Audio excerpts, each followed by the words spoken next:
फेब्रुवारीच्या पहिल्याच आठवड्यामध्ये एआयच्या एका विशेष प्रयोगामुळे, एका नव्या घोषणेमुळे एक सगळ्यात मोठी उलाढाल झाली. ती म्हणजे सॉफ्टवेअर किंवा आयटी या क्षेत्रातल्या कंपन्यांमधले जे शेअर्स आहेत ते मोठ्या प्रमाणात घसरले आणि याचा परिणाम जो आहे तो अर्थात कशा पद्धतीनं होणार आहे, हे कशामुळे झालं, अशा वेगवेगळ्या गोष्टींची जी उत्तरं आहेत ती आपण जाणून घेण्याचा प्रयत्न करणार आहोत. माझ्यासोबत याच क्षेत्रातले तज्ज्ञ राजेंद्र गांगर्डे सर आहेत. सर, तुम्ही अनेक वर्ष तंत्रज्ञान आणि हे सगळे विषय अगदी जवळून बघत आलेला आहात, तर या सगळ्या घटनेकडे तुम्ही कसं बघता?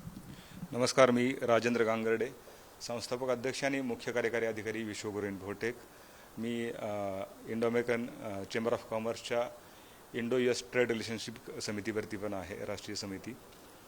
आता माहिती तंत्रज्ञानाबरोबरच ट्रेडही खूप जवळून पाहिलेलं असल्यामुळं सगळ्यात पहिली गोष्ट अशी आहे की आपल्याला असं वाटतं की AIमुळं स्टॉक मार्केट पडलं आणि म्हणजे technology, it has a impact with technology.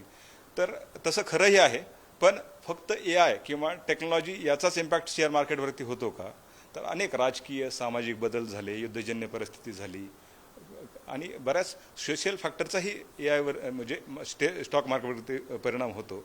त्यामुळं फक्त AIमुळंच हा परिणाम झाला असं म्हणणं चुकीचं आहे. आणि असे परिणाम फार म्हणजे जरी पटकन झाले तरी फार काळ टिकणारे असतात असं मला वाटत नाही. कारण जर आपण भान ठेवून जर योग्य वेळी तशा ॲक्शन्स घेतल्या तर आपण त्यातून रिकवर चांगलं करू शकतो. आणि हा इम्पॅक्ट फार काळ टिकणारा नसला तरी आपण तो समजून घेतला तर तो आपण नुसतं भारतच नाही तर जागतिक क्षेत्रातही याच्यामध्ये आपल्याला फार धोरणात्मक बदल केल्यानंतर हा इम्पॅक्ट फार काळ टिकणारा आहे असं वाटत नाही. या सगळ्या AIमुळे सर्व्हिसेस ज्या पद्धतीनं क्षेत्र आहेत त्याच्यावरती कसा परिणाम होताना दिसेल असं वाटतं? आता सर्व्हिसेस इंडस्ट्रीमध्ये बहुधा ते स्टॉक पडले ते सगळे माहिती तंत्रज्ञानामध्ये काम करणाऱ्या कंपन्यांचे पडले. याच्यामध्ये आता असं आहे की आपली भारताची जी इंडस्ट्री आहे किंवा अमेरिकेमध्ये हे मनुष्यबळावर आधारित आहे. आता ह्युमन रिसोर्स जर कमी लागले तर मग आता इथून पुढे ह्या इंडस्ट्रीचं कसं होणार? जॉब लॉस होईल आणि परत हे मार्केट कोलॅप्स होईल अशी भीती झाल्यामुळे तो एक सडन रिॲक्शन होती. पण माझं एक म्हणणं आहे आता की जर आता एक मी थोडंसं उदाहरण दाखल सांगतो की ज्यावेळेस आम्ही कॉलेजला जास्त ॲडमिशन घेतलं होतं, मी कम्प्युटर सायन्सला डिग्री कोर्सला, त्यावेळेस आमच्यासाठी उपलब्ध असणारे जॉब म्हणजे एकतर म्हणजे आम्ही ग्रामीण भागातून आल्यामुळे आम्हाला माहिती असणारे जॉब म्हणजे फक्त एवढं माहिती तंत्रज्ञान क्षेत्र एवढं विकसित नव्हतं. बँकेमध्ये क्लेरिकल जॉब्स अवेलेबल होते किंवा EDP डिपार्टमेंटमध्ये एक मॅन्युफॅक्चरिंग युनिटमध्ये जॉब अवेलेबल असायचे. पण हळूहळू आता आपण पाहतोय की या पूर्ण माहिती तंत्रज्ञान क्षेत्रानं किती मोठं रूप घेतले, सगळ्यात मोठा एम्प्लॉयर. आणि याचा परिणाम बँकिंग क्षेत्रावरती ज्या लोकांना भीती वाटायची की आमचे बँकिंगमधले जॉब जातील किंवा इंडस्ट्रीमधले जॉब जातील, तर त्या इंडस्ट्रीनी नवीन उच्चांक गाठलेले फक्त माहिती तंत्रज्ञान उद्योगाच्या जोडीमुळं. त्यामुळे आपण जर ही गोष्ट व्यवस्थितरित्या हाताळली तर याचे फार दूरगामी परिणाम होतील असं मला वाटत नाही. माहिती तंत्रज्ञान याच विषयामध्ये जसं AIमुळे आपण बघितलं की वेगवान सगळ्या गोष्टी घडत आहेत, तर माहिती तंत्रज्ञान या स्पेसिफिक विषयात कशा पद्धतीनं त्याचे परिणाम दिसू शकतात किंवा आता सध्या काय चर्चा? आता पाहतोय की माहिती तंत्रज्ञानामध्ये IT ॲटोमेशनमुळं AIमुळं ॲटोमेशनचे जॉब आहेत, जे रिपिटेटिव्ह जॉब आहेत किंवा ऑपरेशनल ॲक्टिव्हिटीज आहेत, जे रिपिटेटिव्ह कोडिंग आहेत, हे गोष्टी फार पटकन व्हायला लागल्यात. एखादं प्रपोजल बनवायचे फॉर एक्झाम्पल मला, तर अगोदर आम्हाला मीटिंग घेऊन मार्केट रिसर्च करून एक 4 ते 5 दिवसाचा कालावधी जायचा.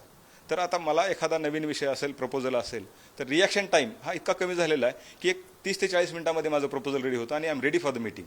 मी एखादी गोष्ट, एखादं प्रपोजल आलं आणि मला जर मीटिंगला जायचं असेल तर मी अगोदर वाट पाहायचो की एक 4-5 दिवसाचा वेळ घ्यावी. पण आता मी जर लगेच मीटिंग अवेलेबल असेल तर मी त्याच दिवशीची मीटिंग घेतो आणि टीमला सांगितलं तर मी जाऊन गाडीत बसून एक 15-20 मिनिटांमध्ये आमचं प्रपोजलही रेडी असतं. या AIमुळे जशा पद्धतीनं तुम्ही सांगतायत की घडामोडी किंवा काम करण्यासाठी तुम्हाला वेळ कमी लागतो, कमी वेळेत जास्त काम होतं, तर लोकांना अशी भीती आहे की सामान्यपणे नोकऱ्या जाण्याचं प्रमाण यातून वाढू शकतं, तर अशी काही शक्यता तुम्हाला वाटते? हो आणि नाही. जसं आपण नोकियाचं एक फार चांगलं उदाहरण आहे या बाबतीत की त्यांचे CEO शेवटच्या भाषणामध्ये खूप भावनिक होऊन बोलले होते की we didn't do anything wrong but somehow we lost. जर आपण तो बदल स्वीकारला नाही तर शक्यता फार आहे की आपल्याला त्या बदलाला सामोरं जाताना अपयश येऊ शकतं. पण जर आपण तो बदल स्वीकारला, AI ट्रेनिंग घेतलं किंवा AI इज म्हणजे ते तुमचा जॉब घेणार नाही, पण तुम्हाला तुमचं काम करण्यासाठी मदत करणारं क्षेत्र आहे. आता आपण पाहतो की आपल्याकडे कितीतरी अनऑर्गनाइज सेक्टर्स आहेत. फॉर एक्झाम्पल ॲग्रिकल्चर सेक्टर आहे, शेती, सप्लाय चेन आहे, नाही का, नंतर गव्हर्नन्स आहे. या क्षेत्रामध्ये जर व्यवस्थितरित्या AIचा वापर केला गेला, ट्रेंड मॅनपॉवर जर चांगलं AI मध्ये आपण केलं, तर याच्यामध्ये प्रचंड जॉब देण्याची ही क्षमता आहे.